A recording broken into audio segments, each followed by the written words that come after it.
For starters, unforgiveness most of the time equals guilt.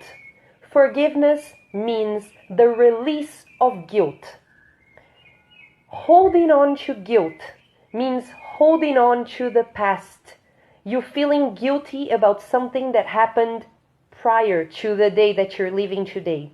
That means being stuck in the past, which equals depression. That's why many people are depressed and they cannot heal it because they can't forgive. When you hold on to guilt, many times you are holding on to the guilt for a mistake that you didn't make.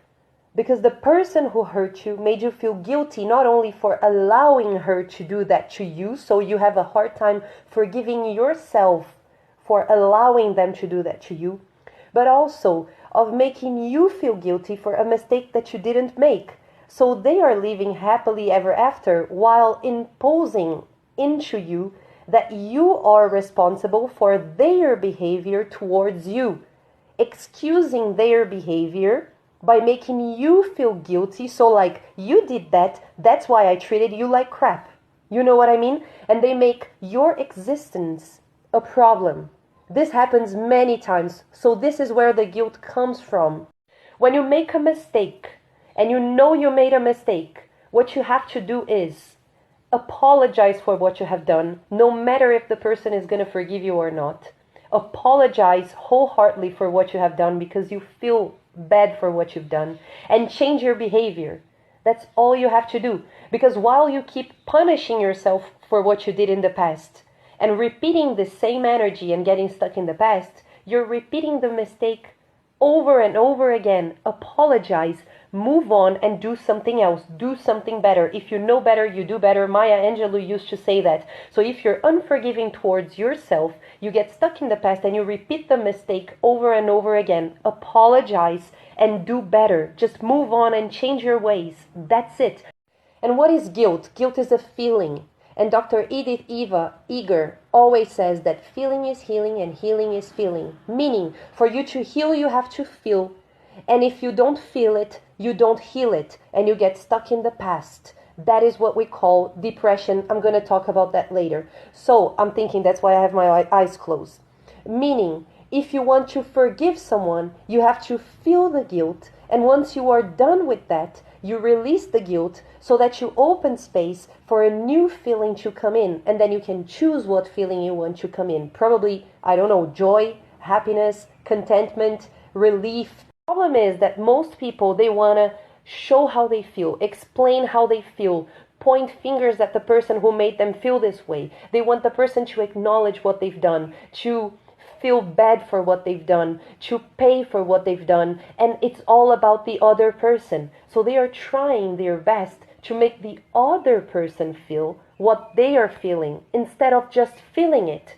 That means that you're constantly living for the other person and ignoring what you actually feel, meaning you don't feel it. Therefore, you don't heal it. And the process of feeling it and healing it is what we call grieving. The process of grief is feeling it so that you can heal it, because then when you feel it, you understand it, you embody it, you know what it's like. Therefore, it's not in your shadows anymore and you can let go of it. When a person hurts you, you tell them 3 times. They hurt you the first, but you tell them 3 for your own satisfaction.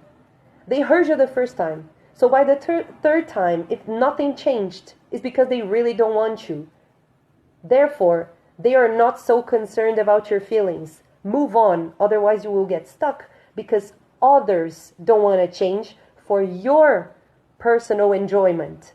You cannot force a person to change for you. You can only tell them what they did to you and wait to see what they do, period. But what you can do is take care of your own heart and heal your own heart, meaning forgive that person to take her off your system. Explaining your feelings repeatedly, holding on to the past, trying as hard as you can to make the past different than it was, is something that men do it all the time. Why? Because they are trained not to feel. So they will tell you the name of the feeling, they will explain what feeling they're feeling. but they will do anything but feel the feeling. That's why this is the root of depression, is being stuck in the past, expecting the past to be different from what it was. But you don't have the past anymore. You only have now.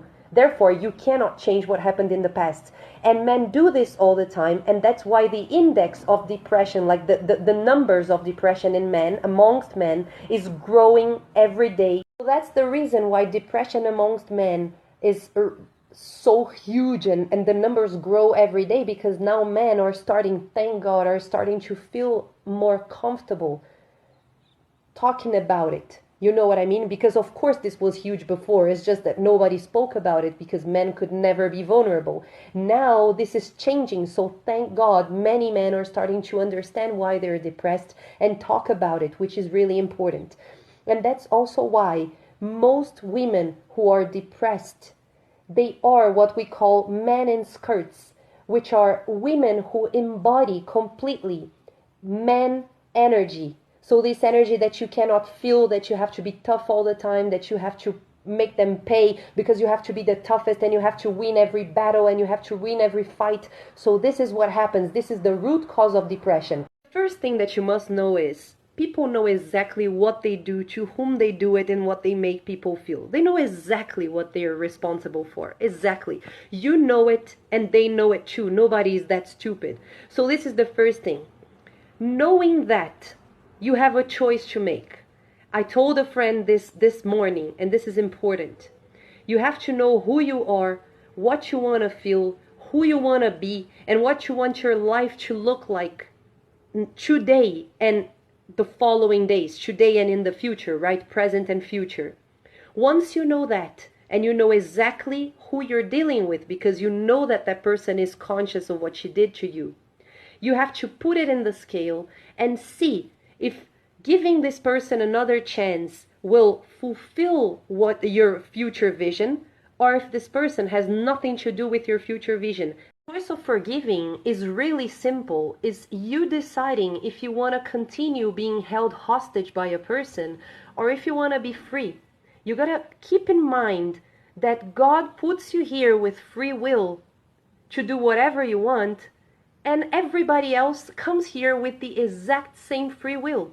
So the same way the person can do whatever she wants, you also can do whatever you want. So because you are free to choose, thank God, you can choose if you want to be held hostage and live your entire life for the person that hurt you, or if you want to release this person and leave her there and stop giving her your free energy, your energy for free, and start deciding what to do with your life without her being the owner of your heart, soul, mind, body.